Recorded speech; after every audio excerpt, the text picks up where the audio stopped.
After another international break, which is looming, we've got the So another international break is looming. Before that, we've got the mouth-watering prospect of fourth versus fifth. Chris Hall is from the Albion Analysis podcast. He's going to join us right now to preview West Brom and the visit to St Mary's. Hi, Chris. How you doing? You right?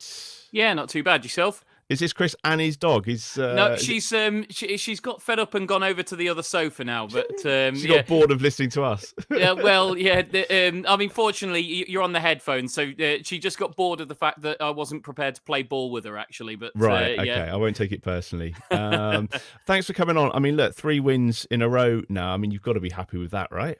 One defeat in 10, 7 clean sheets in the last 10 games. To be honest, since we had a bit of an iffy start to the season, and basically we're conceding 2 goals a game, and Cour came out after the Huddersfield game and pretty much laid down the gauntlet to the players and said, if you keep conceding 2 goals a game, you're not going to win many of them. We've been absolutely tremendous. It was met with a bit of disdain from the fans early on because, as with most things, when you shore a team up, you start with sorting out the back, and then you worry about scoring goals afterwards. And it started with a 0-0 draw at Bristol City, and we got another 0-0 against Millwall, and the fans weren't exactly purring. But some of the football in the second half yesterday against Hull was, I mean, I don't know whether you guys have seen our second goal, but our second goal is, I mean, it's, in the words of Alan Partridge, it's liquid football. It really is. It's a joy to behold. If it's one of those goals that if it had been scored in the Premier League, then Sky would be splashing it all over their socials. But because it gets scored in the EFL, it doesn't get a look in. Always good to get a Partridge reference in on the podcast. Goals haven't really been a problem, have they? They've been banging them in this season. I don't know. I mean, we've had a heck of a lot of injuries actually in the forward areas. We're without John Swift at the moment, who's our top scorer with 6 goals, and at the point he got injured, nobody else had got more than 2, and. To be honest, recently, no, they haven't been. We've scored 3, 2, and 2 in the last 3 games. But if you actually look before that, we'd only scored more than 1 in the last 5, and probably our goal tally was slightly masked by a 4-0 win at Preston, which was extremely out of character for us. Make no bones about it, we're a pretty pragmatic side. Our success this season is built on the fact that we keep a lot of clean sheets. Like, we've kept the most clean sheets in the Championship. We've kept 7 clean sheets in the last 10. That's why we are where we are, and we've just got that little bit of X factor up front. Grady Diangana is just playing out of his skin at the moment. John Swift, when he's fit, is a fantastic player. Jeremy Sarmiento's just come back from injury. He's also a very good player, and Matt Phillips is just having an absolute renaissance. He's got shifted out to left wing back at the ripe old age of 32, and he's just absolutely loving life out there. He's been tremendous. So we've got some players who can make the difference, but in reality, we score 1 or 2 goals a game normally, and we win because we've been rock solid at the back.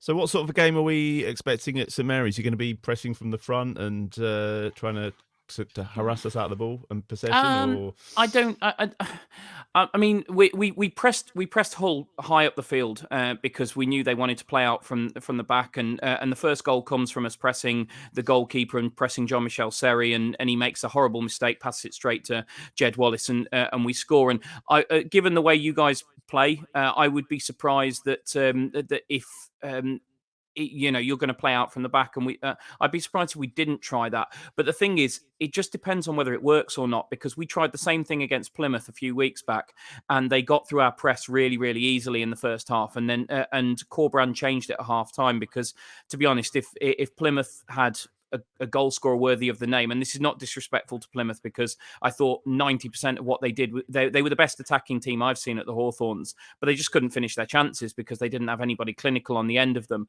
And if they had, they would have probably gone in 2-3-0 up at half time, because they just exploded our press. So it depends. It depends on whether it works. I think what you will see from us is that we will we'll sit back and we'll try to hit you on the counter, because that's what we want to do. We want you to come out of your shape. We want you to come and press us, and we want to find ways through that. We really do struggle against teams who sit in against us, and that won't be you. I do sort of say it with a note of caution, though, because my mind goes back to the last game of last season where Russell Martin's Swansea turned us over 3-2 at their place. But that was a bit different because we needed to win to have any chance of making the playoffs, and it was very un-Cour brand like that we really just went for it, and I think we left ourselves a little bit exposed. I think we'll be quite considered in the way we go about it. I don't think we'll be looking to chase the game. I think we'll look for ways to pick you off when we can on the break, and we'll rely on the fact that we've got the pace and quality of somebody like Grady Diangana, maybe Sarmiento from the bench, Thomas Asante if he starts, but he's quite often started Wallace in the 9 away from home. So I don't expect us to come to play from minute 1, because we won't. I mean, last season, was it you were 3 points off the playoffs, weren't you? So have they strengthened? Is that what the aim is, the aspirations are for this season? So are you expecting top 6? No, nobody. Look, you've got to be real about where our club is. We are in massive trouble. We've got an owner who is desperate to sell. He's completely absent. We're under Chinese ownership. The guy has been to, I think, 2 games since he bought the club, which was 7 years ago. So I mean, that's how much he gives a stuff about the football club he owns. He's putting no money in. In fact, he's taking money out. None of this is he repaid the loans yet? No, this is and this is not conjecture, by the way, so you don't have to worry about any legal writs or anything. It's all in the accounts. He's taken money out in the form of loans. He has made numerous promises of deadlines, the most recent of which was early 2023, this loan will be repaid. Now, we're sat here on the 5th of November. I think it's fair to say that we've passed early 2023 at this point. Yeah. So I don't think anybody has a realistic expectation that the money will be repaid to the club. The club has had to take out a loan from MSD Holdings, which a number of clubs. I think you guys were one of them. Yeah. So you've got a fairly decent idea of the kind of interest rates that we're about to get hit with at the end of this season. So we're in massive trouble. We're in a situation where everyone was up for sale in the summer. So in answer to your question, no, we haven't strengthened. We brought in 2 frees, which were Pippa and Josh Maja. Josh Maja, unfortunately, has had an injury that's going to keep him out till the other side of the international break. Pippa has played a few games, and then Sarmiento's coming on loan from Brighton. Other than that, we've let players go on frees. We sold Dara O'Shea for 7 million quid to Burnley to kind of just keep the wolves from the door, as it were, a little bit. And everyone was up for sale in the summer. But fair play to our newly installed chief executive, Mark Miles, which, by the way, Ron Gourlay walked away from the club, the chief executive, didn't really give too much detail of why. I would imagine, and he certainly hasn't said anything since. I would be surprised he wasn't under an NDA. And he was not replaced. He was replaced from within the club, which again, Mark Miles is very experienced in the club, but he's come through as facilities manager. So he's not an experienced chief executive. You can see we're doing everything on the cheap. But to be fair to Mark Miles, he dug his heels in the summer, and he said that said that clubs were viewing us like a bargain bucket, and thought that they could pick up cheap players, and that we weren't going to sell anybody for less than their market value. Offers didn't come in of what he considered to be market value, so he didn't sell. But if we're not sold by January, we're not going to be in such a strong negotiating position. People like Grady Diangana, if offers come in for them, we're probably going to have to sell. So we haven't strengthened. I think in the summer, I think a lot of the aspiration from Albion fans was, don't get embroiled in a relegation battle, because we didn't know what players we were going to have come the 1st of September. We had a completely absent ownership. We didn't know whether the manager was going to go because Leeds spent ages before appointing their manager, and there was a lot of rumours that Cour was going to go there. We honestly didn't. We were in such an uncertain position. So to find ourselves at this stage of the season, after a third of the season, in fifth with the kind of results that we've had, all it goes to show is that Carlos Cour, and I don't mean it's any disrespectfully to Kieran McKenna or any of the other managers who are doing a great job. Carlos Cour is comfortably the best manager in this league, because he took over a team that were rock bottom of the league on the 1st of November 2022, and he took us to, as you quite rightly say, within one result of the playoffs last season, and then with still having to sell players and zero money to spend, he has took us into fifth after a third of this season. There is nobody else who could have done this job. He is staggering. He's the best thing about our football club by a mile. It is quite remarkable, given everything that you've just highlighted, that this is fourth versus fifth in the league. Steve, is this going to be the first sort of proper challenge that you were talking about earlier on? We were talking about the opposition. This is going to be potentially quite a tough game. Well, I think Hull probably was the first one, sort of post that run of defeats. I think Hull away, given that they'd not lost at home, and we came through that challenge. I think the big thing with this one is that I think everyone goes into this game knowing that West Brom are a decent side. I mean, we're 15 games into the season now, and they're fifth. So you don't end up in that position 15 games into the season by fluke. So I think everyone's going to have a good idea that it's not going to be an easy game on Saturday. It's not like the Rotherham game of a month or so ago, where everyone turns up and expects us to roll them over easily. So I'd like to think that the atmosphere will reflect that, and it'll be supportive. And it, in fairness, it has been the last few games. The Birmingham game, for the most part, the atmosphere was excellent, and it's one of those where if we get a fast start, then I mean you've kind of pretty much guaranteed getting the fans on side. But I mean, as we've seen, the previous 3 or 4 years, our home record has been abysmal. So it's been one of those situations where a lot of people do genuinely look for the first thing to criticise. But if we're looking like we kind of know what we're doing on Saturday, then yeah, I think we've got a good chance. But it is a test, certainly. Not one I expect us to. Certainly don't expect us to roll them over sort of easily. But it's interesting where they kind of do play this free flowing football at times. That goal yesterday kind of bearing that out. That sort of thing is something that Russell Martin will look at and think, oh yeah, this is something that we can exploit. If they want to play that way, that creates openings for us. But Steve, just on that, we play it on the break. I mean, don't it's not. That's why it's so difficult to exploit, because we only break the shape when you break yours. So you look at that second goal yesterday. Where that comes from is Hull being right on the edge of our penalty area. The play breaks down, and we very quickly get the ball into midfield, and basically their left fullback has gone right up the field, and he's left acres for Grady Diangana to go into, and we basically exploit the hole that he's left.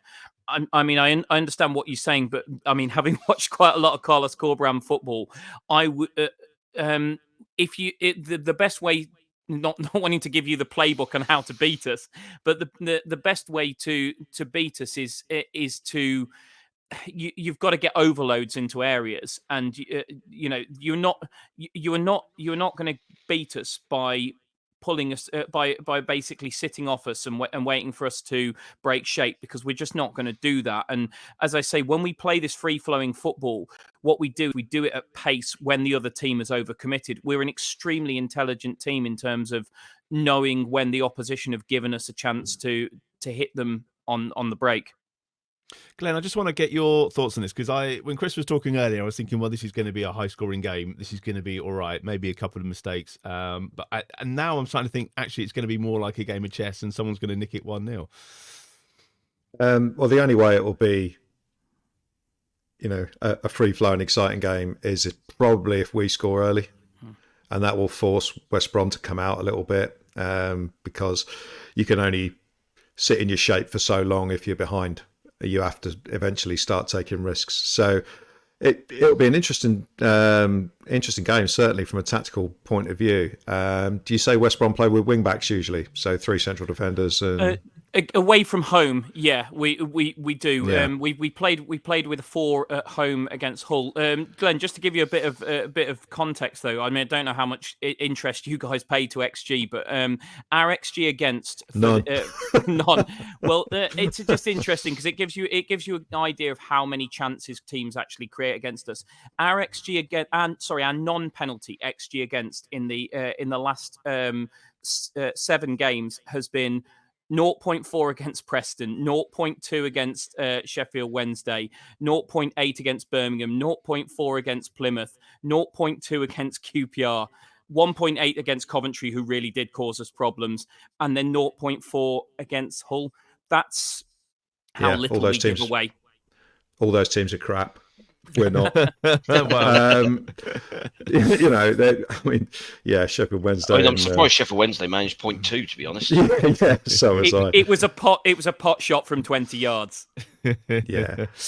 I mean, but on the other side of things, we've played Leeds at home recently, who are one of the best sides in the league, and smashed them 3 goals in the first half.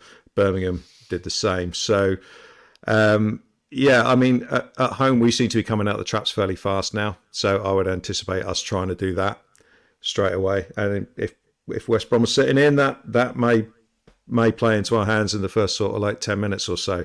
But the game will play out. Goals will massively change the way this game is going to play out. When you get any team at St Mary's that wants to sit in, the first goal is always crucial. Obviously, if West Brom get the first goal, then they'll sit in even more, and it could be a frustrating game. So I see this, based on what you've said, very much depending on who gets the first goal. And if it 0-0 deep into the second half, it could just be decided on a mistake. And but I think we'll try and play. We were very susceptible to the counter attack earlier on in the season. We didn't have any sort of structure in place when we lost the ball high up the pitch, or we lost the ball when there were sort of 4 or 5 players in front of the ball. But we seem to be a lot better at that now. But our defensive leader, Mr. Bednarek, will be missing. So I think a lot of our improvement has been down to Flynn Downs, who's been putting in a series of tremendous performances in that sort of holding midfield role. So he'll be key to stopping any counter attacks. And we are very cynical as well when it comes to stopping counter attacks. We're quite adept at the tactical foul. Hence Bednarek being suspended. Hence why we've got so many players on 4 bookings. So I think it's a game where all results are possible. But the way we're playing at the moment, to be honest, I'm quite confident whoever we play against. Yeah, it's worth saying as well, Glenn, to your point, I agree with you. I think if you get an early goal, then we are in trouble, because chasing a game is not something we're particularly suited to. What I would say is we're massively a second half team, where Cour has had 45 minutes to suss the game out and tweak things. We generally come out in the second half a much better team. So I would happily sit here and say, if you guys get a goal inside the first 20 minutes, I don't give us much of a prayer, to be honest with you. I think if we get in at half time 0-0 or better, I really fancy us. First 15 Alfie, minutes of the second half will be our problem. Yeah, well, we've had all this, haven't we? And then obviously, Alfie, we're going to get a goal in the 93rd, 94th, 95th minute. I don't think anybody's going to be leaving early at the weekend. What are your thoughts ahead of this one? Yeah, I mean, I think Glenn actually summed it up really well. There's probably not too much more to add. I mean, it's interesting that Chris says there that West Brom are a second half team, because so are Southampton very much. So I think what we might see is turn up at half time. Yeah, it's been a dreadful first half with no quality at all, and maybe a 3-3 draw by the end. But Jan Bednarek is going to be, based on what you said, Chris, I think Jan Bednarek will actually be a big miss, because, like Glenn said, he is the organiser, and when it comes to stopping those counter attacks, he's the one that I trust to be vocal and to be the man. But I think Flynn will have to step up in a slightly different role. I still see Southampton to edge this one. To be fair, I think they'll come through it, and I think what we will have is the supporters will be behind the team the entire way. While St Mary's hasn't always been the best atmosphere in the world, I think they're given the 7 matches unbeaten and the late goals, like you said, no one's going to be leaving early. There's going to be none of that. I think people will be expecting a breakthrough, and therefore they'll be behind the team, and that will hopefully, the positive energy will see something come through. All right. Well, you always finish, Chris, with the score prediction. So I'm going to come to you in just a moment and get a prediction. For the record, I think only one person got it right last week. So, Steve, score prediction from you first, please. Why not go for a rare clean sheet at home? Wonders would never cease. Another 1-0. Okay, that'll be right. Glenn? Yeah, I was going to say exactly the same as Steve, and this time I won't change my mind. I'll go with the same. Very tight game, but 1-0. And Alfie? I'll go with the 2-1 option because of the Sans Bednarek situation. The 2-1 win? Yes, obviously. Yeah, okay. Well, I'm going to play like that. If we all get a win, and then it doesn't really help with the points, does it? So I'm going to go for a defeat, actually. I think I'm going to go for a 2-1 defeat. Chris, score prediction from you. How do you see this one playing out? I mean, look, I'll go a 2-1 Albion win because after our recent run of form, I have to be optimistic. We've got the monkey off our back as well away from home. We hadn't won for ages away from home. We've won 2 of the last 3. But I would absolutely not be shocked if it was 2-1 the other way. Nobody blows us away, and we don't blow anyone away. All our games are reasonably tight. So I don't think it will be one-sided in either direction, and to be honest, it's a flip of a coin. I think whoever gets the first goal will win it. Let's put it that way. Okay, brilliant. Chris, thank you so much. That was really useful, and enjoy the game at the weekend, and we'll catch up before we play next, if that's all right. Absolutely. Looking forward to it, guys. Nice one. Cheers, Chris. Thanks for coming on. No problem.